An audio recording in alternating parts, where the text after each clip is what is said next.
I am not gonna lie. Because I was actually sick for the past few days, I was off the internet, more or less. Um, I saw, I may have like popped on Twitter real quick and saw Kevin Sullivan, like a rest in peace to Kevin Sullivan, but I didn't take it seriously because I don't know. I was sick, like I said. But yeah, basically, I found out that Kevin Sullivan died officially. I found out while I was watching SmackDown. Um, and Kevin Sullivan, I'll tell you why he's special to me for this reason. As far as my wrestling fandom, because when I first started watching wrestling, it was around 1993, I guess 93, 94 ish.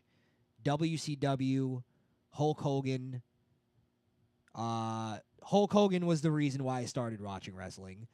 And I vividly remember that at the time when I started watching wrestling, Hulk Hogan's biggest rival at the time was somebody who I hated more than anybody in this world, the Taskmaster, Kevin Sullivan. And his Dungeon of Doom were trying to destroy Hulkamania and the Hulkamaniacs. Now, I'm not sure what the fucking ridiculous story was. Now, remember, I was a child. I was literally 4 years old watching this stuff. But it was fucking captivating to me. My first pay-per-view that I ever watched was the triple the triple steel cage in WCW, where Hogan and Savage went. It was a match that made no goddamn sense. But it was Hogan and Savage starting at the top of a cage and wrestling down through like waves of people. It was like the Four Horsemen, the Dungeon of Doom. I think Kevin Sullivan was in there, and then at the end, the Booty Man comes in and knocks out everybody with frying pans. My God, my God! And I think that night the Booty Man took I want to say it was Kimberly Page from Diamond Dallas, but I think I might be way off on that. But yeah, he took somebody's girl from them, so she came out to the ring too.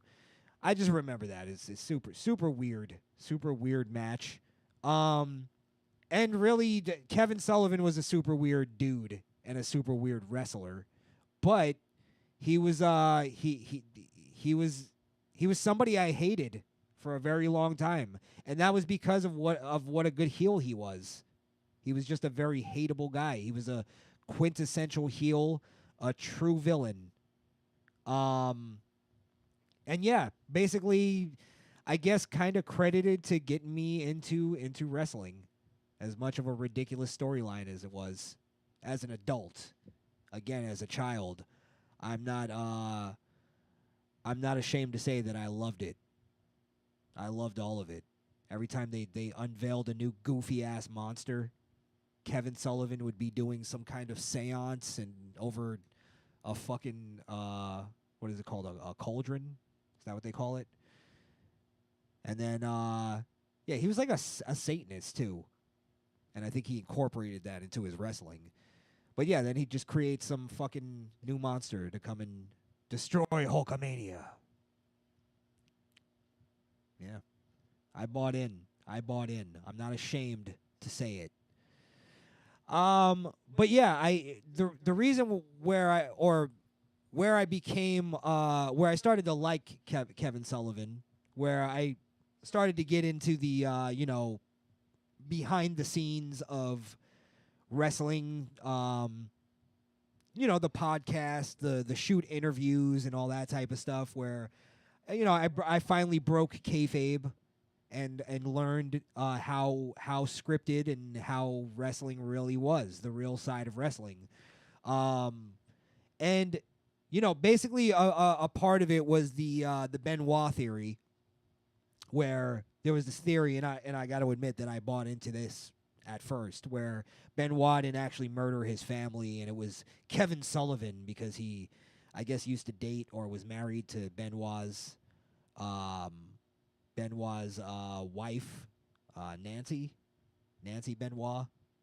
I guess she was originally married to Kevin Sullivan, and the story was that he went back to get revenge and this and that. But then as I grew up and I started to, really look into things, I realized that that was just a bullshit conspiracy theory that, Benoit fans made up that didn't want to let him go. The same fans that basically every year try to volley to have Benoit put into the WWE Hall of Fame. You know what I mean? Those people. So, yeah, I actually started to defend Kevin Sullivan, and then I started to defend him when I heard him give his side of the whole conspiracy theory, and I started listening to his podcast regularly. He was one of the first wrestling podcast, really one of the first podcasts in general that I listened to. There was a little string of them, and some of them were wrestlers, like the Conan and all those guys, and I think they were all kind of tied in together at the beginning.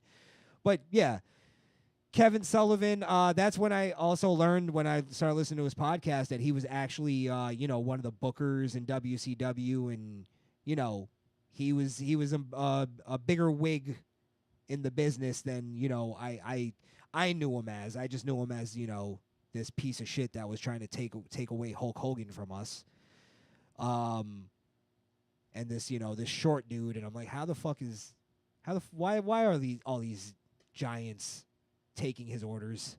I don't get it.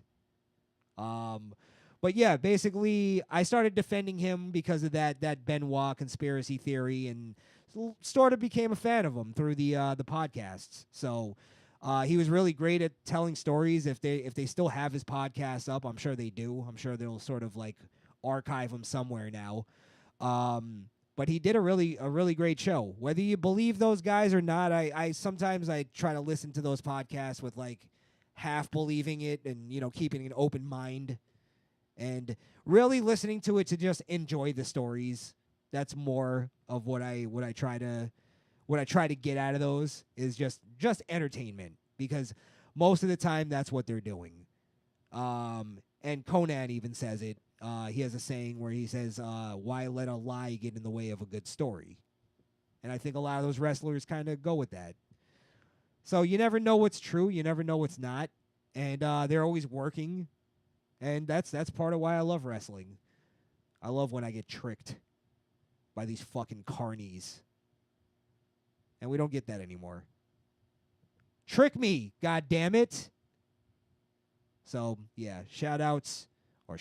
Rest in peace to Kevin Sullivan, a legend in wrestling.